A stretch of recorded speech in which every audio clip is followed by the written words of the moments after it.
वरळीत उद्धव ठाकरेंची आज महापत्रकार परिषद. नार्वेकरांच्या निकालावर खुली चर्चा होणार. राऊतांची माहिती. तर रात्री उद्धव ठाकरे, संजय राऊत आणि अनिल परवांची वकिलांसोबत बैठक. सुप्रीम कोर्टात याचिका म्हणजे माझा निर्णय अयोग्य होत नाही. परत दाखवत असलेलं 2018चं पत्र घटना दुरुस्तीचं नसून संघटनात्मक निवडीचं. नार्वेकरांनी ठाकरे गटाचा दावा फेटाळला. विधानसभा अध्यक्ष नार्वेकरांच्या निकालानंतर ठाकरे आणि शिंदे गटाकडून याचिका. ठाकरे गटाची सुप्रीम कोर्टात धाव. तर ठाकरे गटाच्या 14 आमदारांच्या पात्रतेबाबत शिंदे गटाची मुंबई हायकोर्टात धाव. ठाकरे गटानं राम मंदिरावरून आरोप करून हिंदूंचा अपमान करणं बंद करावं. उपमुख्यमंत्री फडणवीसांची टीका. तर मी मूर्खांना उत्तर देत नाही असं म्हणत संजय राऊतांनाही टोला. मुख्यमंत्री शिंदेंचा आजपासून 4 दिवस दाओस दौरा. दाओस दौऱ्यादरम्यान 3,10,000 कोटींचे सामंजस्य करार होणार. 34 कोटींचा खर्च आणि 70 जणांचं शिष्टमंडळ दाओसला. जनतेच्या पैशांची खुलेआम लूट. खासदार सुप्रिया सुळेंची मुख्यमंत्र्यांच्या दौऱ्यावर टीका. भाजपची सत्ता असणाऱ्या राज्यातील मंत्र्यांची आज दिल्लीमध्ये बैठक. लोकसभेच्या पार्श्वभूमीवर पंतप्रधान मोदी बैठक घेणार. गिरीश महाजन, अतुल सावे, चंद्रकांत पाटील दिल्लीमध्ये दाखल. सरकारचं शिष्टमंडळ आज मनोज जरांगेंना भेटणार. बच्चू कडू, संदीपान भुमरे, मंगेश चिवटेंचा शिष्टमंडळामध्ये समावेश. आरक्षणाबाबत फायनल ड्राफ्ट जरांगेंना दिला जाणार.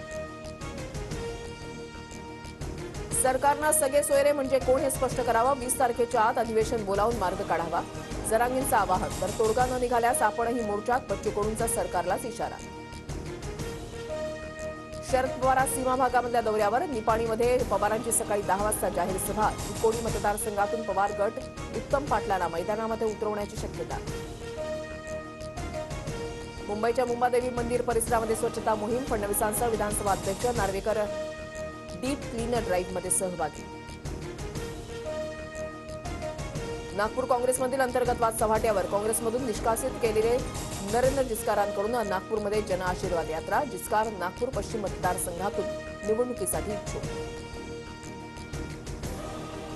सोलापूरच्या माढ्यामध्ये 28 जानेवारीला ओबीसी मेळावा. छगन भुजबळ आणि प्रकाश आंबेडकर एकाच मंचावर येणार. आंबेडकरांच्या अध्यक्षतेमध्ये माढ्यात पहिलाच ओबीसी मेळावा. मुंबईतील 4 विभागामध्ये 17 जानेवारीला पाणी टंचाई. ए, बी आणि ई विभागामधील पाणी पुरवठा सकाळी 10 वाजेपासून 24 तास बंद राहणार. नागरिकांना काटकसरीनं पाणी वापरण्याचं पालिकेचं आवाहन.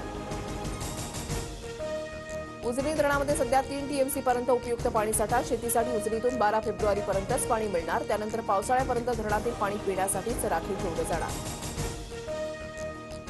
अटल सेतूवर गाडी थांबवल्यास एफआयआर होणार. मुंबई वाहतूक पोलिसांकडून नागरिकांना इशारा. अटल सेतूवर गाडी थांबवून सेल्फी काढल्याप्रकरणी आतापर्यंत 264 वाहनांवर कारवाई.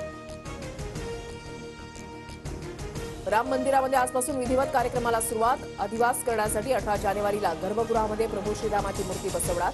तर 20 आणि 21 तारखेला मंदिर दर्शनासाठी बंद राहणार.